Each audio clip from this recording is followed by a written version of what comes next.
all new. AM 1150 WTMP.com.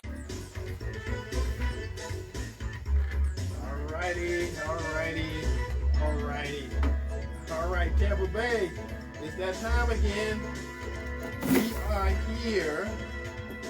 We are celebrating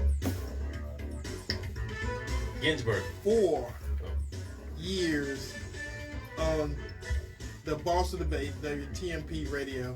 This is Eddie Adams, your host of Porch Talk Radio. Sitting here with my sidekick, Gabriel Phillips. You know, Live. I was talking to somebody during the week, and then from time to time, you know, folks will call me and tell on Gabriel.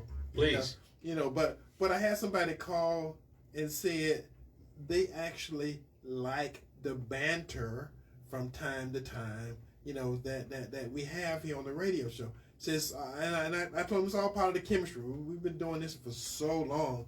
I mean, even though we've been on TMP for 4 years. We used to be young when we started. Yeah, we started this 10 years ago.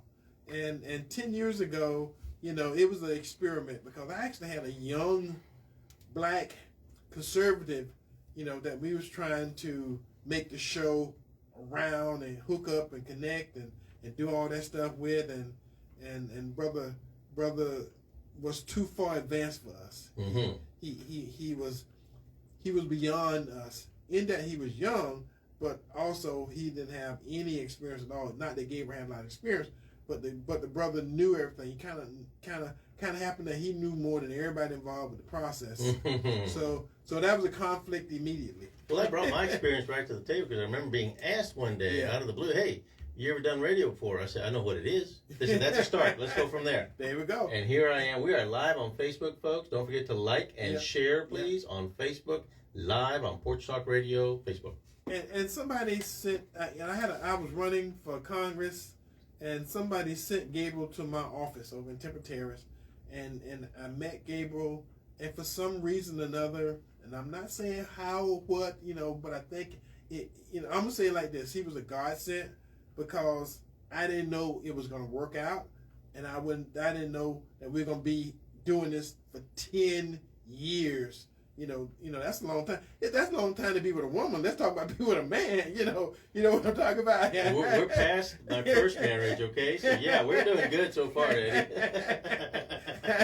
Just saying. So Tampa Bay, welcome to Porch Talk Radio again on another Saturday afternoon. It's 1 o'clock. You know, for all the new listeners, for all the new folks who haven't been with us before, you know, we are not trying to be anything except what we are. Mm-hmm. We're not politically correct. You know, we're not trying to live up to anybody's standards.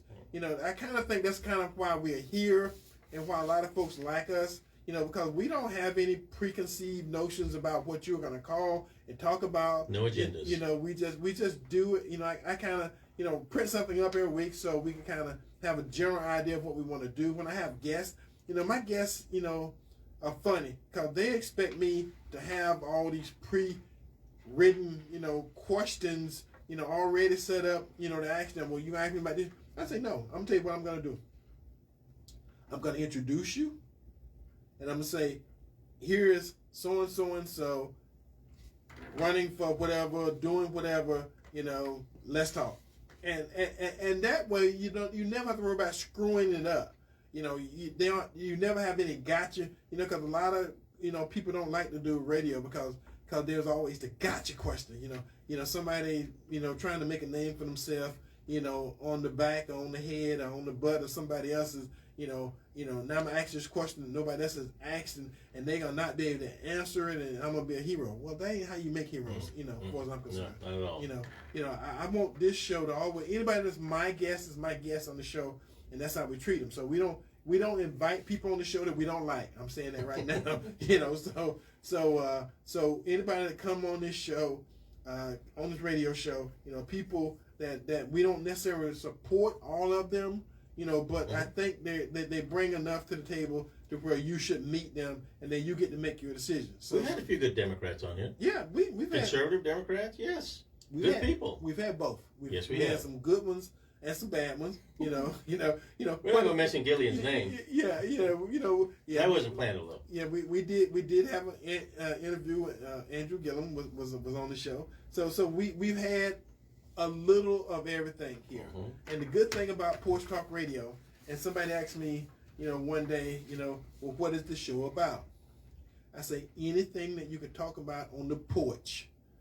Porch, Porch. You can talk about on this radio show. Porch Talk Radio, not Sport Talk. That's why it's called. I know nothing about sports. I'm always for the winning team. Yeah, and the good thing about it is, you can't go wrong if you have no preconceived, boundaries of what you can talk about.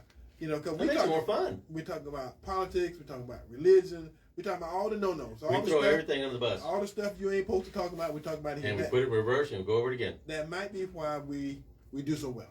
Number one rated show again, year after year after year. Eddie. That might be why we have so many Jesus. listeners.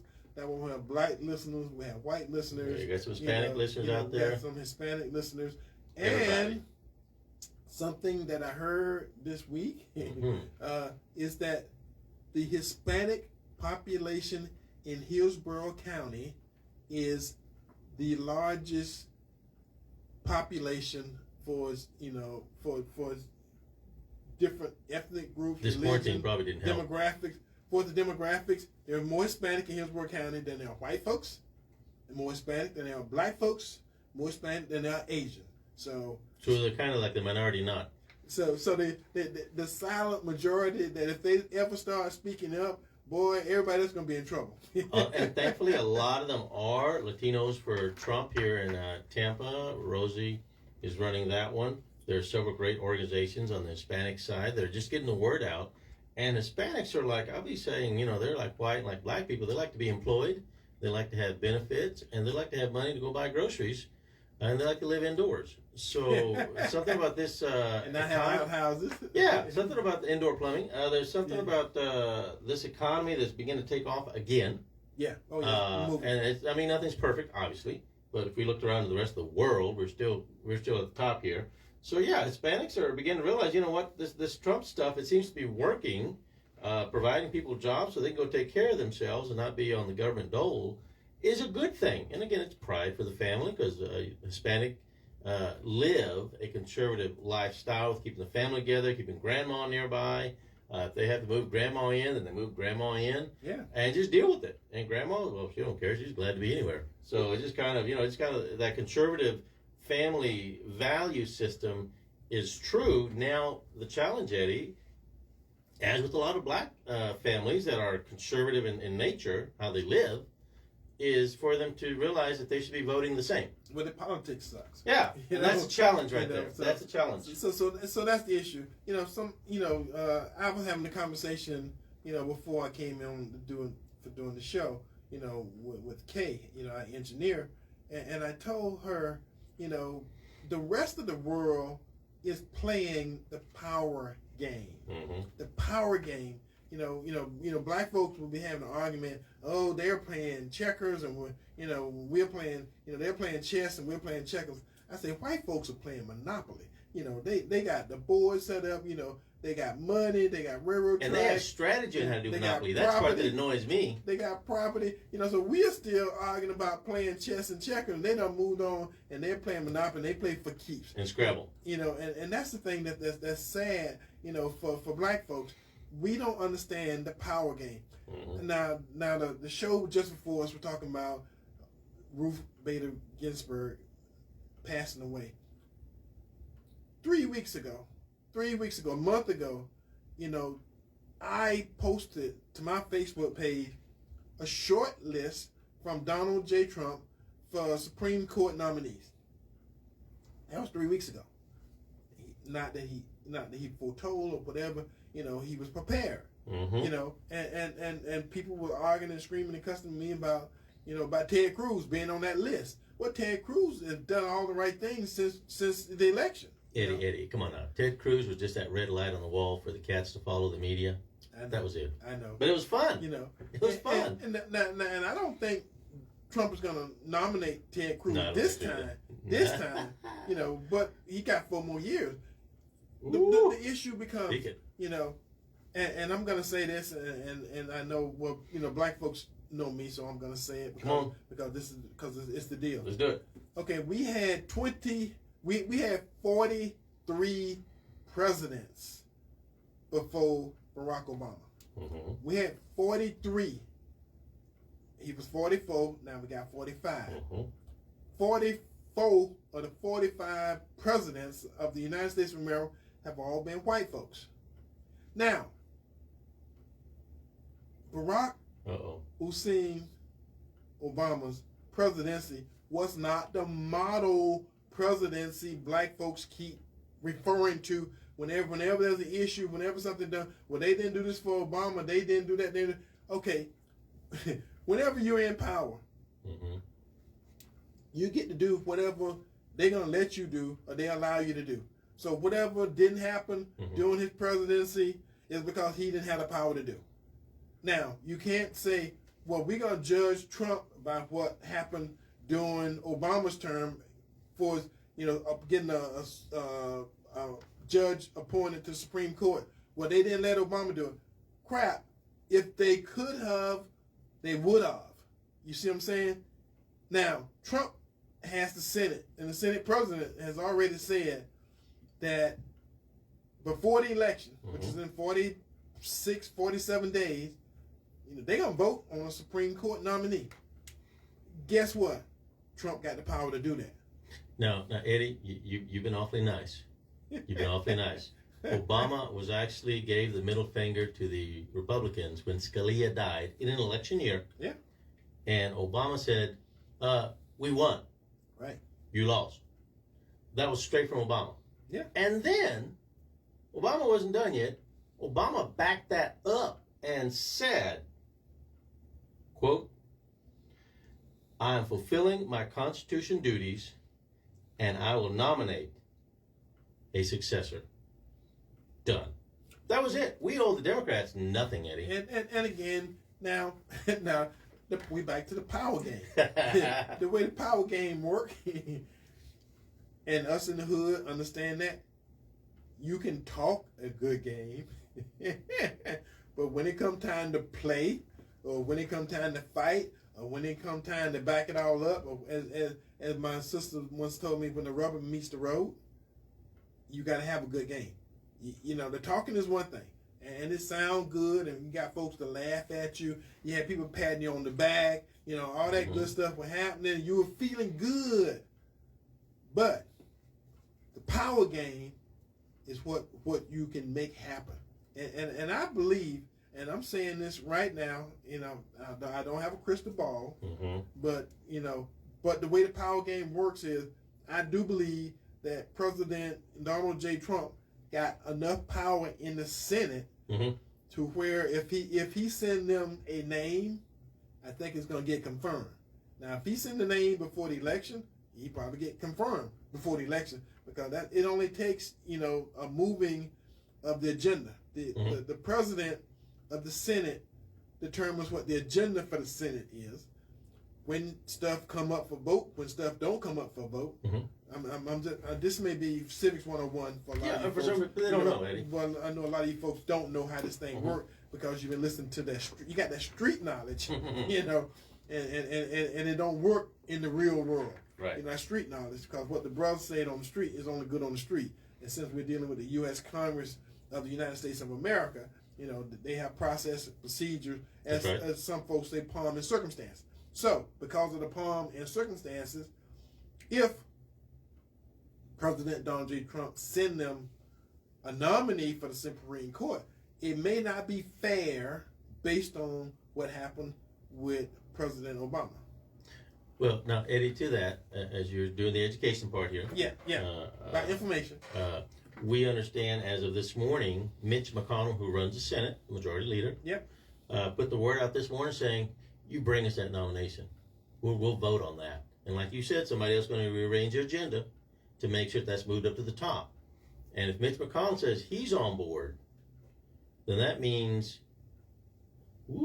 that means good things can happen. Now, the fact that it's an election year and the fact that it's 47 days, 45 days, something like that, before election, when it comes to what the Democrats have done in the past in election years, that means nothing. That means nothing. As Obama had stated, there's a constitutional duty. Trump is seeing it through. Right. Boom. Well, again, from President George Washington all the way up to, President Barack Obama, every one of those presidents had issues, had opportunities, had as I said before, pomp and circumstance. Now, how and what they got done, history tells us, and we can look back and see how they was treated. It has nothing to, I'm saying like this, it could not have been something that, because Obama was black, which a lot of folks keep saying, stuff happened. Now, Eddie, you clarified mainly that white liberals voted for him. Well, at that level, it's about power. Mm-hmm. They don't give a crap if you black or white. I'm just saying. Now, black folk like to say how Obama was treated, how bad he was treated. All you got to do. The media loved him. What do you mean? Is open up any newspaper, turn on any news broadcast, any show, and look at how they're treating Donald Trump. Again, you can see and you can rationalize and you can say, they treated, Barack Obama so bad, No. like they're treating Trump good. They're not treating Trump good, but I'm telling you what Trump has going for him. And it ain't because he's white. Well, he doesn't pay attention to him for one thing. Because all the other presidents, except for Obama, were white. So you can't say, because he's white, he's this, or because he's white, he's that. They're not doing X. No, Reagan, they hated Reagan, they hated Bush. They're not doing X, Y, Z. But not like this. But come November the 3rd,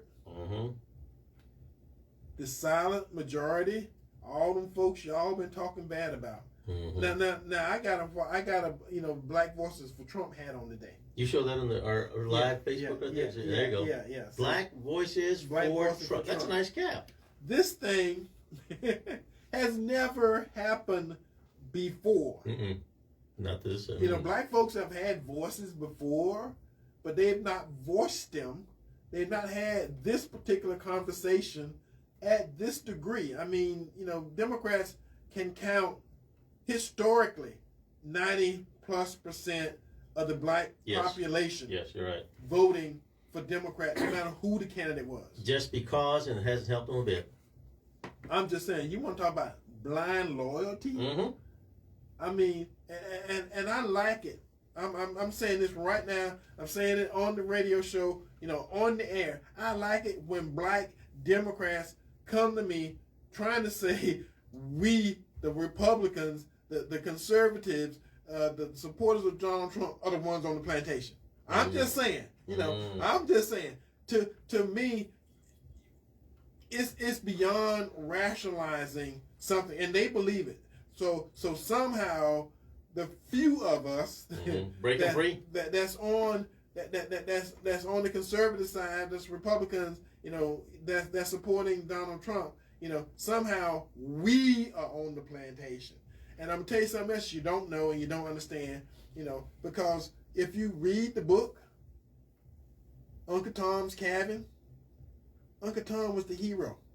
That's what the media says, Eddie. See, y'all don't understand that. See, they have twisted and turned and taken all of this stuff and made it such that they can pretty much manipulate you into thinking and doing and saying and acting any kind of way they want. Things that are the truth, they have told you is a lie. And you believe it. And Steve Harvey, I love it. He's a great comedian guy. Yeah. Donald Trump called him in just as he had gotten elected. And Steve Harvey showed up at the Trump Tower. And Trump said, what do you have? What vision do you have to help the black community? And Steve Harvey gave his vision for America, helping with vision centers in black communities to help kids with tutoring programs and mentoring programs. Right. I mean, really good programs. Right. And Steve Harvey said, well, I don't really have anything for you, but probably your urban secretary, Ben Carson.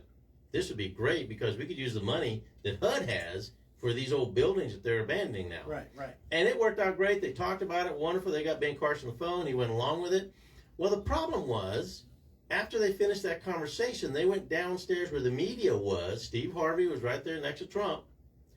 And the media threw a blind shot at Trump and said, what are you going to do about Obamacare? And Trump said, I'm going to cancel it. And walked off and left Steve Harvey there standing like, that's not what I came here for. He had no idea, and he got called Uncle Tom. Right. Oh, yeah. Coon. Yeah. And several other things. He said, I didn't know how vicious black people could be to one of their own that has done a lot in their community and has helped the black community so much. And they hung me out, they tarred and feathered me. My own black people. He was upset. Well, but again, you know, working and dealing and being black in America is an art form. You know, everybody don't master it. Everybody ain't good at it. You know, at the end of the day, you know, and I've said this so many times on this radio show, you know, till y'all got it, and y'all know, the regular listener know what I'm saying. Black folks, we are our own worst enemy. Same thing with Hispanics. We have always been our own worst enemy. Mm-hmm.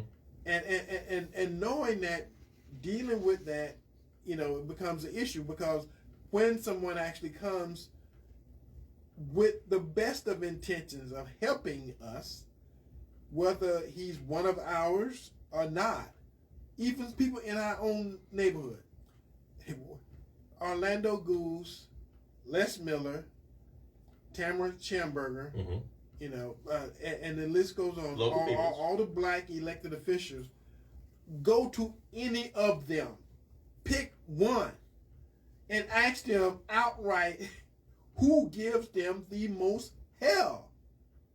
What makes it harder for them to do what it is they're trying to do? And they're going to tell you, my own community. I'm gonna if they're truthful, they're going to tell you, my own community. But some of us deserve that, Eddie. But what I'm trying to say is, we could help. Oh, that's true. More. Mm-hmm. But what we do best, tear down, is complain and tear down. We gonna hang them. I'm telling you, we ain't gonna let them get away with nothing. We ain't gonna let the black elected official get away with nothing. And I'm talking to the community. So I'm putting this out there, and a lot of some folks are saying amen. Mm-hmm. Some folks are saying go get the rope. Let's hang get the rope. Let's hang that one. You know, let's hang that one right there. You know, and I know we got a call. So, caller, welcome to Porch Talk Radio this Saturday afternoon. Who are you? Where you calling from? What say you? Hello? Yeah, this is Adam from Tampa. Hey, hello, Adam. How's it going? Yeah. Good. Hey, what happened? We lost a great servant yesterday in Ruth Bader Ginsburg. But for one, I'm not going to, weep, because the thing is that, the Republicans have shown y'all are going to do what you're going to do. Yes. But you know what? I want you to do, because the thing is that it doesn't matter what Mitch McConnell has said as far as we're not going to do or bring up a person for votes for the Supreme Court during the election year. The hypocrisy reeks, because we got on recording, we actually have Lindsey Graham, we also have Marco Rubio, we have all of these people who said that during this time period we shouldn't do that. But they said they're going to do it, so you know what? Bring it. Because the thing is that what I want the Republicans to do is to do that so that when there's a majority of Democrats in the Senate and in the House, and there is a Democratic president, because the thing is, as you know, Eddie, you said that the Congress is about pomp and circumstance, the government about pomp and circumstance and precedent. Yes. So the thing is that they're setting that precedent. But you know what? What's going to happen is that the Democrats, and I hope they do, if this gets pushed through, that when they have the majority, that they get rid of the filibuster, and then what they also do. That's why they catching hell right now.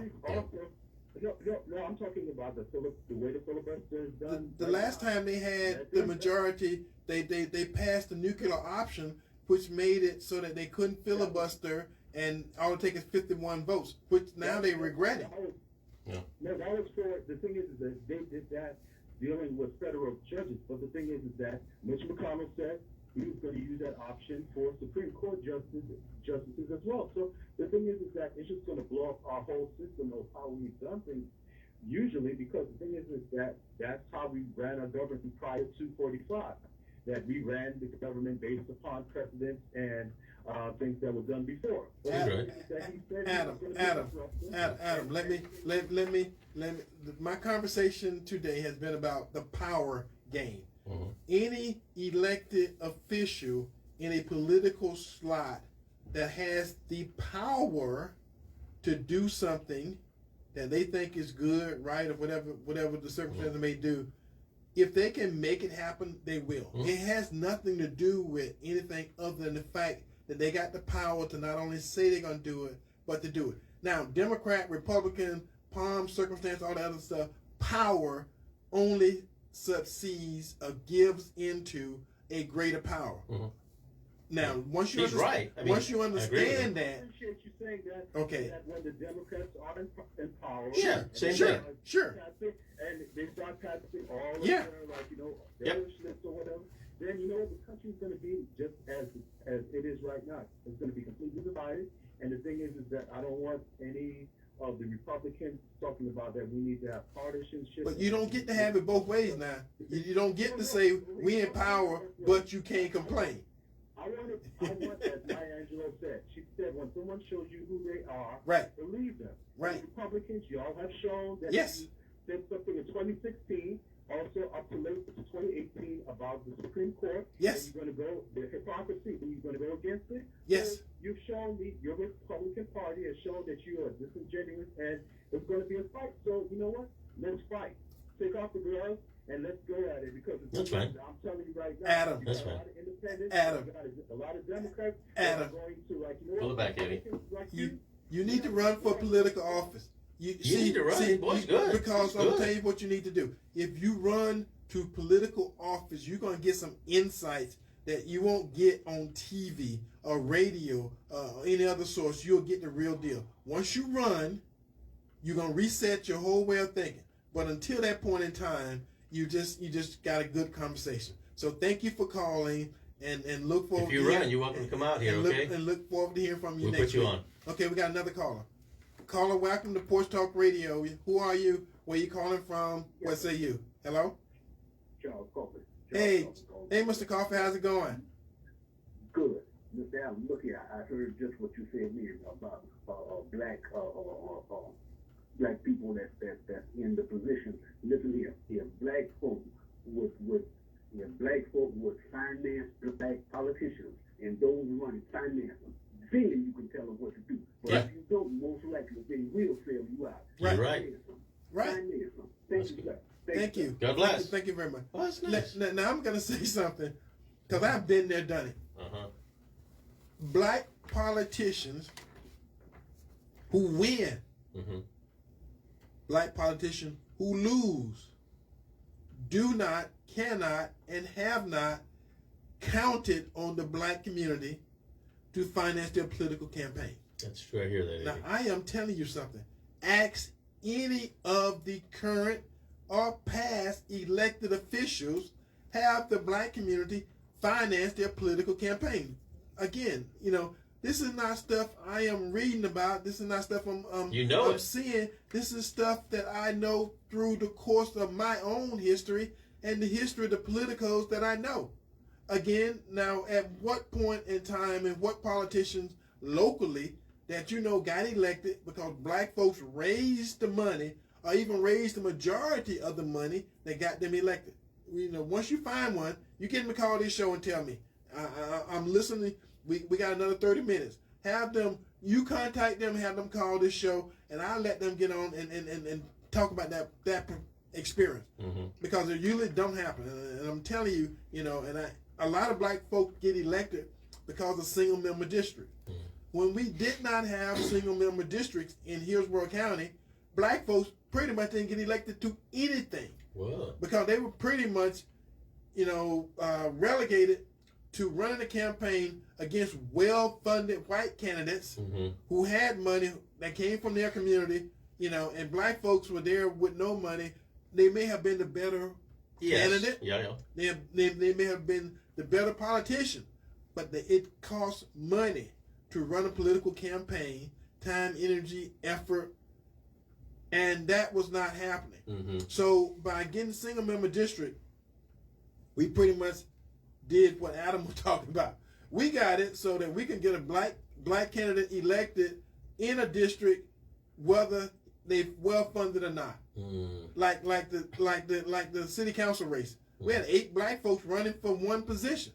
Okay, we're gonna get a black city councilman. We're gonna get a black county commissioner. We're gonna get a black for House seat. Whichever the ones that are black, in the Senate seats, whichever one. We didn't get those because it was legislated to make it happen, not because you had the best candidate, because you had the best organization, or because you had the most money. You were allowed. Which is usually what happened. So they got to say we're gonna get one black for this and one black for that, one black. The Hispanics thought they needed a seat on the city on the county commission, and they was trying to get it, set up so that they would get one. But they're gonna get a Hispanic candidate on the county commission in one way or the other. But like I just said, the largest demographics in Hillsborough County is Hispanic. If they ever got their act together, they wouldn't even have to have a seat set up for them. They could just take one. Pick one, take one. Let's all go out and vote. Mm-hmm. And again, unfortunately, that as it is with the black community, getting people together into one, let's agree on at least this, some basics. Right. They're busy just on everything. It doesn't really matter. Okay, then we can't get people enough of them together to put the money together to begin to run a campaign, because it's not free. So it's the same thing, Eddie. And I think they're making some headway, but you know how it goes. Sometimes they're like, not there yet. Well, there's a lot of important things that you come together on, but see what we do, blacks and Hispanic, we're arguing about the color in the bathroom. The bathroom color ain't right, and we gonna stuff that don't matter. We gonna kill each other till we get an agreement on what the color in the bathroom, or the towel, or the tub, or the ceiling. See, we arguing about the minutia, and we taking it to the extremes. Whereas, like I said before, we're still playing chess and checker, and they're playing Monopoly. And it's the policies, Eddie, that end up doing us in after it's all said and done, because the policies these politicians are putting in place are not always advantageous to these communities. And people don't understand the policies, so they get hammered. The couple shows before me, they had City Councilman Orlando Goose, and they were talking about the resolution, for the city apologizing for blacks for the wrong that's been done for years and years and years and years. What's that mean? At the end of this process, and this is what I would like, but I'm not Orlando, and I'm not elected, I'm not in the position, but what you got to do is when they're playing Monopoly, when they're playing power, when they start a process, they know how it's going to end. You see what I'm saying? That's the difference. They already know how it's going to end. They done seen it all the way through. They done played it all the way through, and at the end of this process, they know where it's going. Regardless of what you do, they know where it's going. Because they know the lack of participation is from people. It's going to happen. Well, that's what power does. When you got the power, a lot of times, corporations, organizations, post the position. They say, we're going to hire for this position. A lot of times, they already know who's going to get in that position. They made that position for Joe Blow's son, Joe Blow's daughter, his niece, his nephew, so on, so on, so on. So they made that position for somebody. But because the systems and the rules and the regulations and the opportunity to be fair comes up, they say, we're going to post this position and we're going to interview somebody. But at the end of the day, it goes where they want it to go from the damn beginning. But Eddie, you said about the behind the scenes stuff. People don't get the information. How many people applied? Nobody never knows. Yeah. And they don't know. They can't. I guess privacy rules. Find out who applied, because then they say, well, gee, that's so and so. They used to run this big organization over here, and they turned him down. So people just don't know. Well, that's power. You allow out what information works to support the position to show that you were fair. You've already taken. Yeah. You're just going through do this, the motions. not because you're looking for somebody to fill this slot. You already got it. You're going through this because somebody said that you need to go through this to make this happen. To make it look fair. Yeah. All right, we got that down. Well, again, that's the game, and because we don't understand, and as a community, from time to time, I kind of shiver, when I see and hear how naive a lot of black folks are, and some smart people. We got some. I'm gonna say this, and hopefully I heard some people better than me say, we got some dumbass educated black folks. I'm sorry. We got some dumb ones. I'm serious.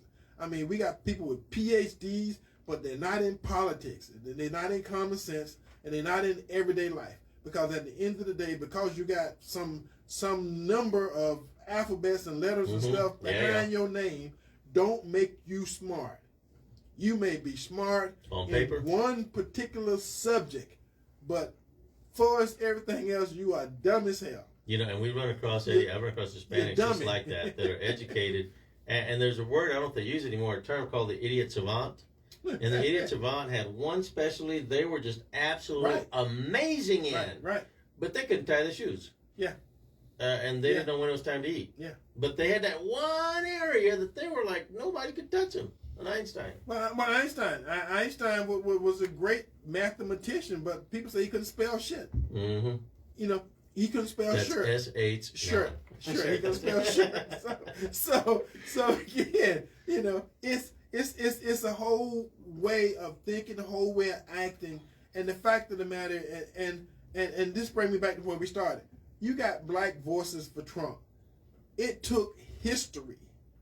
It took a lot of stuff to happen for the last 200 years to bring us to a point to where, and I'm going to say it, somebody asked me, well, why are black males primarily the ones supporting Trump?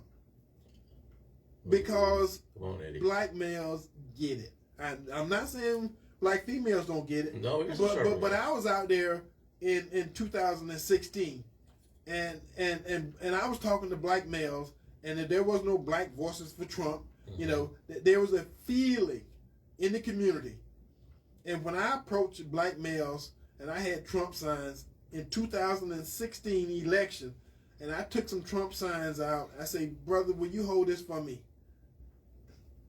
Trying to put my heart in. Mm-hmm. He could have said, hell no, or he could have said, I'm not supporting him, whatever. Yeah.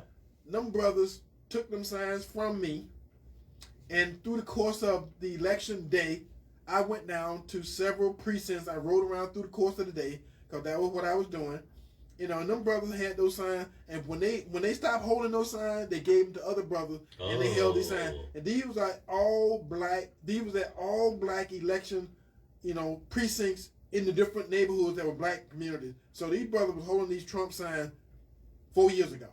Eddie, we have to give thanks where thanks is due. Sure. If it was not for 8 years of Obama, we would not have had a Trump, and we would not have the black community beginning to come together and go, wait a minute, we've had how many years, how many decades of voting this way? And you know what's scary is for California and New York, which is a one-party state. Those states are one party, all Democrat controlled. Right. They're in the absolute worst of third world sheetholes on the planet. Right here in America, and they have so many billions of dollars being poured into those. It's like just an endless hole there, a money pit for California. But that's all Democrat controlled in their Senate and their legislation and the governor. A lot of the big mayors in the big towns out there. New York is the same way. And so, folks, there's nothing. I can't see anything scarier in this nation than for a lot of other states to suddenly become a one-party state. That we've got a Democrat mayor here in our town, and Miss Castor, who was a police chief. Yep. So we're good because she knows how the police works. I think it's helped Tampa a lot. Sure. But yet there's several states that are just completely run by Democrats with the governorship, a lot of the big cities, the legislature, and it is a nightmare, Eddie. Well, let me say something else. I'm putting it all out there. Come on. Black folks, you are the flavor of the month. Now, normally I say flavor of the week. You're the flavor of the month. At least for the next 40 days, Eddie. Nationally, black folks are doing stuff that they haven't been able to do in 200 years. Mm-hmm. You know, somehow someone decided that being white and privileged was no longer a privilege. Mm-hmm. You know, they start feeling sorry for having 99% of every damn thing in this country. They started feeling sorry for being white. I'm just saying, you know, and now Are we talking about BLM again? For a month, you know, they pretty much say, okay, we feel sorry for you. We're gonna listen to some of the stuff you're saying. Now I'm gonna tell you the proof. Mm-hmm. You know, my mom used to say the proof is in the pudding. I like pudding. The proof here Banana pudding. is in a year, see how much your community has gained from this current popularity, where everybody's listening to you. You know, white folks are feeling sorry for you. You know, Hispanics are right there. They're not feeling sorry for themselves; they're feeling sorry for you. Mm-hmm. It's a big difference. It's like having a puppy dog. Mm-hmm. You know, petting the puppy dog on the head. You know, I understand you're a good dog, you're a good boy, you're a good this, you're a good that, and you've been pat on the head right now.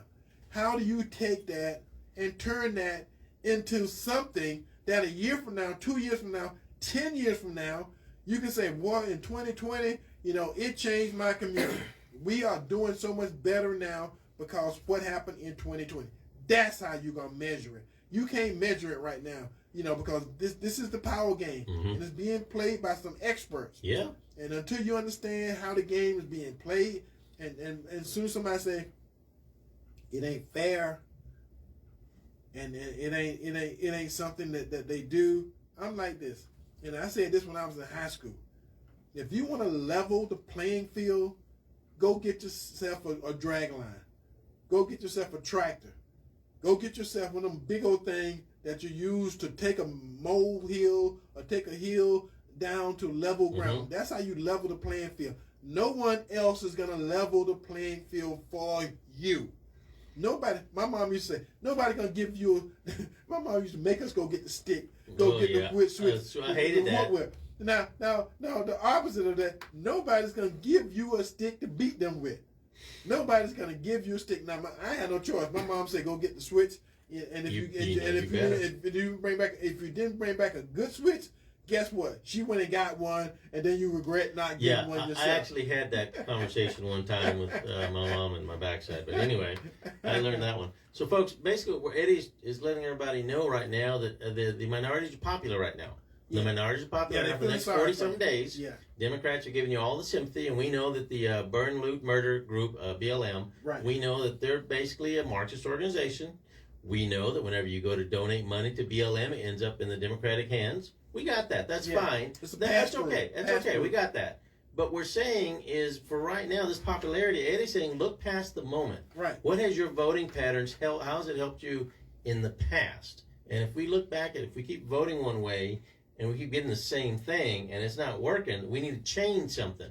Now, we can't make you do anything. You've got to turn your brain on and go do your research and go look up and say, well, okay, these plans were put in place over here. These plans were put in place over here. How does it help me? Now, this is an election year, so that everybody becomes a puppet if you're not careful. Right. Okay. How many people? Easily. How many people were tearing down statues?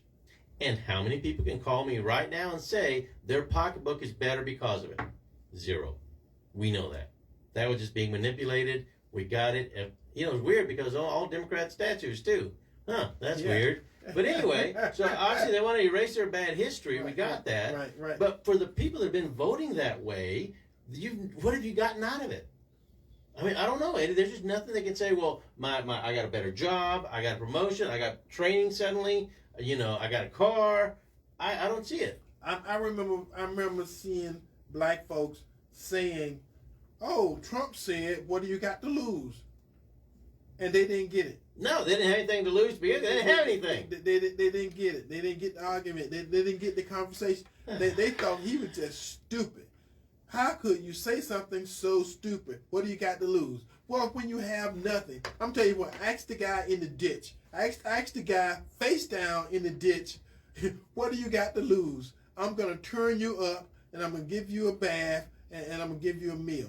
That's pretty much the analogy. Now, what do you got to lose? What you do, you eat. If you want to get back in the ditch and lay face down in the ditch, nobody that's going to stop you. But this is an opportunity to do something different. And again, at the end of this process, I think it took a lot for black males to stand up and say, we're going to support this guy regardless of what our families say, regardless of all the people around me, regardless of what the educated black folks say or think. Because, according to them, we are the ones on the plantation. We're the ones who haven't, taken the opportunity to embrace our freedom. Now again, they the enlightened ones. They've been on the plantation themselves, been voting, 90% Democrat year in, year out. Weren't those called something else you told us one time? A house something? House Negro. But again, at the end of the day, we understand. And because black males, there's more black males and voices for Trump than there are black males and Black Lives Matter. I'm going to say that. Oh, I could see that, Eddie. And it's a reason. It's a reason for that. And once you figure it out, you understand what we're saying, what we're talking about. And I truly believe, that this outcry from black men all over the country is saying that we got something different, that we're supporting, that we're going to help. We're going to see where it takes us, as opposed to we know the old school. Well, that's one reason, black folks, when they actually freed black folks, didn't leave the plantation. They got comfortable. Room board, I work all day, work from sunset, work from can't see to can't see, as one of my old friends used to say. But you knew that deal, you knew that routine. It takes a different kind of a thought pattern to set out on your own. And this is something that, like I said, you won't see the results of this, in 6 months, a year, but give it a couple of years, because that's how white people plan stuff out. They plan stuff up 5 years, 10 years, 50 years from now. See, black folk, we see stuff yesterday, tomorrow, maybe right now, month, immediate. Maybe a month or so, and that's what we call planning. And don't get offended, educated black folks, because I'm talking about a generalization. Generality. You understand it educationally. How it shows up at the street level is different than how you see it and how you feel. Because one is theory and the other is application. Application is different from theory. Anybody who's ever been in the real world know, you go get a degree and say you're a PhD, and you defend it, in front of a bunch of eggheads that just like you, but in the real world, when you go in somebody's office and somebody's actually paying you to do what it is they just learn you how to do, you learn it all over again, and it's different. It's a different application. On theory is different than application. That's true. Now, guys, also remember, as we look at the policies, and I keep coming back to policies, because those are the ones that end up ruling you over the years. And those are the ones you got to see if there's any good fruit that came out for your community and for you personally. Right, yeah. So, for example, President Trump was the first president to do prison reform. The first one out there to do a prison reform that helped a lot of people out of jail. Now, we've all heard the news enough. They pick on the black people enough to say, well, gee, man, the blacks are going into jail. Well, all right then. So President Trump did something to help that. Right. Now, we go further. He gave $75 billion to help in all the big cities, kind of like an incubator program for minority businesses, that if you want to start up a business, you can get a little grant from the government, and they'll get you going. He's one of the first few to throw that amount of money, and it's not that you have to go every year begging for it. He made it automatic. So there's a lot of great things he's doing for minorities in general to help. And those are the policies, the things that affect you into the following year.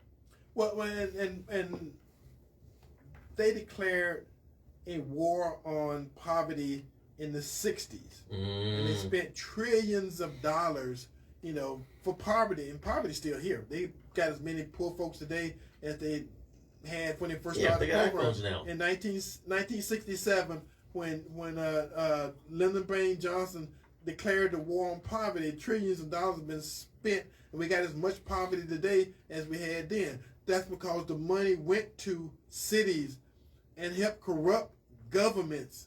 Complete governments got corrupted by trillions of dollars. Well, that was easy money. It didn't help the communities. It didn't take nobody out of poverty, but what it did do, it created another class of black folks exploiting other black folks. That's what it did.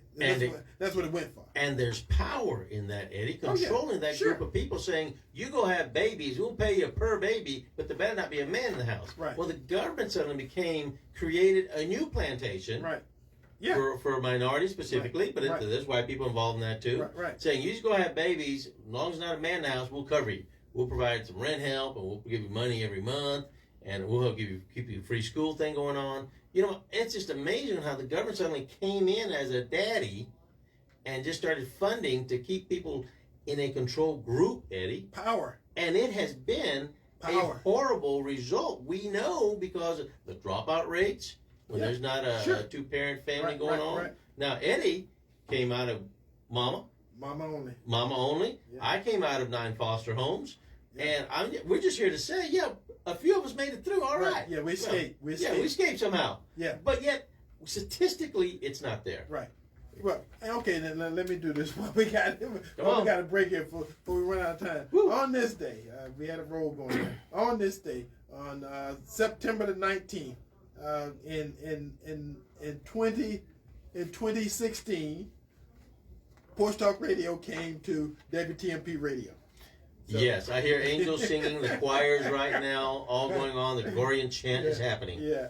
Okay, on this day, September the 19th, in 1955, Argentina President Juan Perón was ousted after a revolt by the Army and the Navy. On this day in 1957, the U.S. conducted its first underground nuclear test. The test took place in Nevada desert. On this day in 1984, China and Britain completed a draft agreement transferring Hong Kong from British to Chinese rule by 1997. And on this day, in 1986, the U.S. health official announced that AZT, though at that time it was an experimental drug, would be used and be made available for AIDS patients. And Gabriel, You know what, folks? It's safe to say that we are not the same. If we look between the parties right now, when Scalia died, Democrats were dancing with glee in the streets. CNN was just super happy. They couldn't wait for a replacement. But when Ginsburg's death just been announced, Democrats have threatened riots and sheer acts of terrorism by burning down the houses of all the people that voted for whoever is put up there for nominee. So we're not the same like that. But again, if Dems can impeach in an election year, Trump, then why can't Trump just pick a nominee for Supreme Court? It's really just another year. And plus, he is doing his constitutional duty. So it's an understanding, folks, the tradition.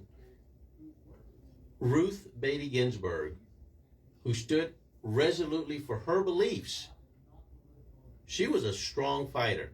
She was tough. We, the conservatives, should resolutely stand for ours and name a strong conservative replacement. In other words, they had a strong one. That's awesome. Her time has come and gone. Okay. Now it's time for us to have a strong one, just like her. She accomplished a lot of great things.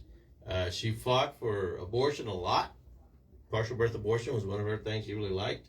And she believed in that. Okay, great. Right. Her time is gone now. Right. We need to have, I'd say, just someone as strong on the conservative side.